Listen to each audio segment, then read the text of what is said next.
Look at how a chaotic, wildly fragmented underworld transformed into a highly organized national syndicate pretty much overnight. You know, when you think about the Italian-American Mafia in the early 20th century, for decades it was just a messy, violent collection of local street gangs. But then, something massive shifted. They organized. They actually corporatized. Today, we're going to explore exactly how that happened, putting a major focus on a pivotal, defining moment in criminal history: the birth of the Commission. Now, you might be wondering, how on earth did these ruthless 1920s street gangs evolve into a structured national corporation? Well, the core problem they faced was actually pretty simple. Prohibition, starting in 1920, was an absolute massive cash cow. Literally overnight, immense wealth was flowing through the streets. But there was a huge catch. How could highly ambitious, heavily armed criminals stop endlessly killing each other over all those profits? It's kind of the ultimate business dilemma when your industry is entirely unregulated and, highly lethal. We can really view this entire history as a massive corporate restructuring. And here is our agenda for exactly how we'll break that down today. First, chaos and the cash cow. Second, the Castellamar's War. Third, the birth of the Commission. And finally, the long, slow decline. So, let's jump straight into Section 1, Chaos and the Cash Cow. $340,000. That staggering number is exactly what sparked the initial chaos. See, when Prohibition hit, it created unimaginable wealth but severely lacked central leadership, meaning peace was incredibly fragile. Enter Arnold Rothstein. He was the underworld's informal mediator, the guy who basically kept the peace in New York. But in 1928, he was murdered over a $340,000 unpaid gambling debt. And when he died, that entire informal system totally collapsed, leaving a massive power vacuum right in the center of New York's criminal sphere. Suddenly, the referee was gone and the players were heavily armed. With the mediator dead, we enter our next phase, Section 2, the Castellamarese War, which was a completely brutal battle for underworld supremacy. This is where the lack of a proper corporate structure really started to hurt everyone's bottom line. Just tracking the timeline here. Between 1928 and September 1931, the underworld was thrown into absolute turmoil. The war officially kicks off in February 1930. Then you have major bosses like Joe Masseria gunned down in a Coney Island restaurant in April 1931. His rival, Salvatore Maranzano, briefly takes over, only to be assassinated in his own office near Grand Central Station just a few months later in September. This incredibly rapid succession of hits completely destabilized the illicit market and seriously threatened everyone's profits. Ultimately, it took a highly ambitious mobster named Charles Lucky Luciano to step out of this wreckage with a profound realization.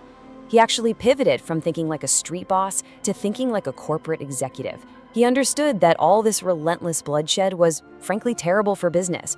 It constantly disrupted supply lines, it hemorrhaged cash, and worst of all, it invited way too much law enforcement attention. You just can't run a shadowy underground empire if the streets are constantly making the front page news. Which brings us to Luciano's revolutionary business solution in Section 3, the birth of the Commission. Luciano realized that concentrating absolute power into the hands of just one man was a guaranteed recipe for constant assassination. It's a stark contrast between the old world and the new world. The old world model completely relied on a dictator, a capo dei capi, or boss of bosses, and that is exactly what got Maranzano killed, because it fueled deep resentment and endless wars. So Luciano introduced a new world model, a decentralized board of directors approach. Instead of one supreme dictator, they would govern by consensus. So who actually gets a seat at the table to form this new national syndicate? Well, Luciano brought together the major powers to essentially lock in peace. You had the heads of the 5 families of New York, which included Luciano himself. Then they cleverly reserved 2 seats for the Chicago outfit and another seat for a representative covering the regions around Cleveland and Buffalo. For the very first time in history, the Mafia was acting as a coordinated national crime organization. And this right here is the exact definition of what they created: the Commission. Through this governing body, established in 1931, families would collectively decide on disputes and major mafia matters to maintain those crucial profits. No more unilateral hits, no more full-scale turf wars. It effectively turned a chaotic gang of outlaws into a highly regulated, albeit entirely illicit, corporate monopoly. and this structure successfully ushered in a golden age of immense, uninterrupted profit for the syndicates. But of course, nothing lasts forever. Let's move to our final segment, Section 4, the long, slow decline. 150. That is how many times boss Vito Genovese was forced to invoke the Fifth Amendment during a U.S. Senate hearing on illegal labor practices in 1958. The golden age established by the commission was eventually starting to crack. Internal rivalries were growing, the government modernized, and law enforcement finally began to understand the sheer scale of the structure they were up against. You can really see the legal heat turning up significantly here. The days of operating entirely in the shadows were definitely ending, and the net was tightening fast. The real turning point, however, shattered their absolute greatest asset, their secrecy.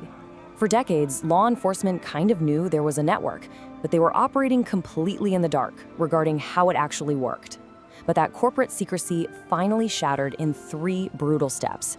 Step 1, the cops are in the dark.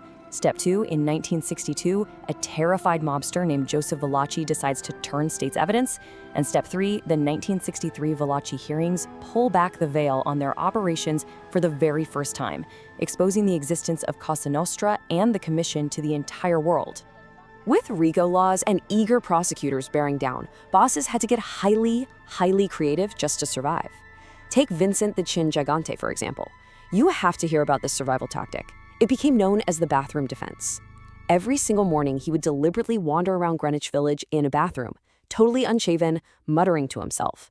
He actually successfully faked paranoid schizophrenia for decades just to protect himself and, by extension, the very top of the pyramid from prosecution.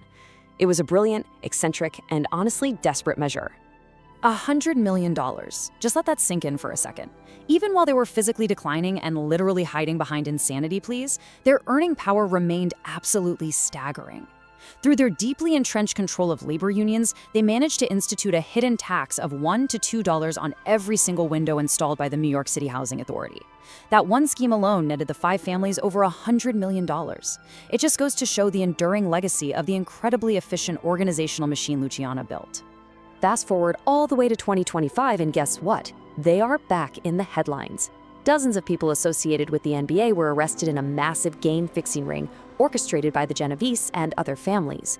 We're talking about bribing players and coaches over a sprawling 6-year operation, and even rigging professional poker games using highly advanced X-ray tables. It's a very sophisticated endeavor for sure, but honestly, the extreme lengths they now have to go to for a payout really proves they are just a decentralized shadow of the empire that once controlled entire global ports and industries. So the commission miraculously brought order out of total chaos back in 1931, creating a century-long legacy of organized crime. But today, having lost their iron grip on the labor unions and facing fierce, violent pressure from much larger global cartels, the crucial question I want to leave you with is this: will Luciano's ingenious corporate structure even survive to see its 100-year anniversary in 2031? It's a fascinating thought. Thanks for joining me on this explainer, and remember to always keep questioning the history behind the headlines.